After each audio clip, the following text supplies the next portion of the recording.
In this video, we will learn frequently used mathematical functions in T-SQL. ABS function returns the absolute value of the sent value. That is, it turns negative values into positive.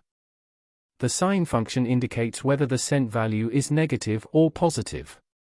The floor function rounds the sent value downwards.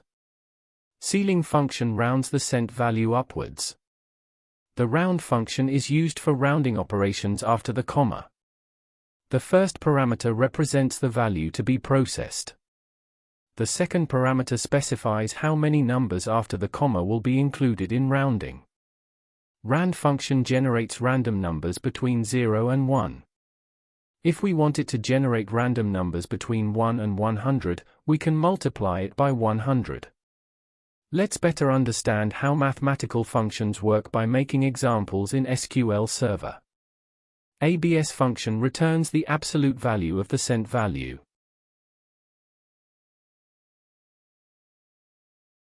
If 0 is sent to the function, it returns 0. The sign function determines whether the sent value is positive or negative. If negative, it returns -1. If 0 is sent to the function, it returns 0. If positive, it returns 1. The floor function rounds the sent value downwards. Ceiling function rounds the sent value upwards. Two values are sent to the round function. The second parameter specifies how many digits after the decimal point will not be included in rounding. We can better understand how the round function works by doing a few examples.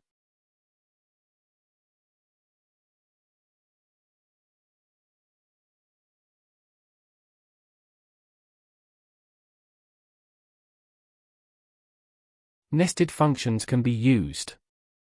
Rand function generates random numbers between 0 and 1. A different number is produced each time. The rand function is multiplied by 100 to produce a number between 0 and 100. Numbers between 1 and 50 can also be generated.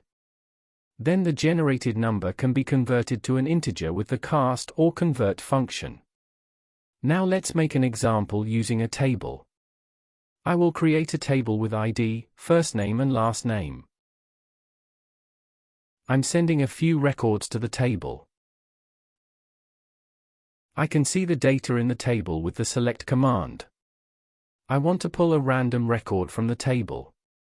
You can think of this as a lottery. There are 10 data in the table. Let's generate a number between 1 and 10. We can do this with the rand function. Then let's convert this number to integer. Because we need the integer working properly. But we don't need the randomly generated number 0. That's why I add 1.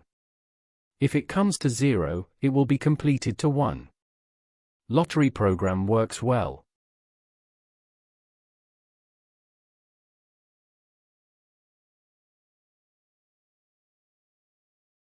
Let's choose a random value between 1 and 3.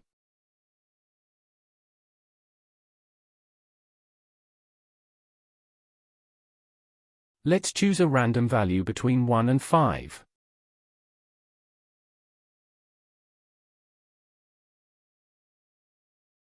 We can easily do this example by using the new ID function. However, producing value with new ID is more costly. Therefore it is slower. When developing a program with T-SQL, we use the rand function. Thanks for watching. To support us, you can subscribe to the YouTube channel and like the video.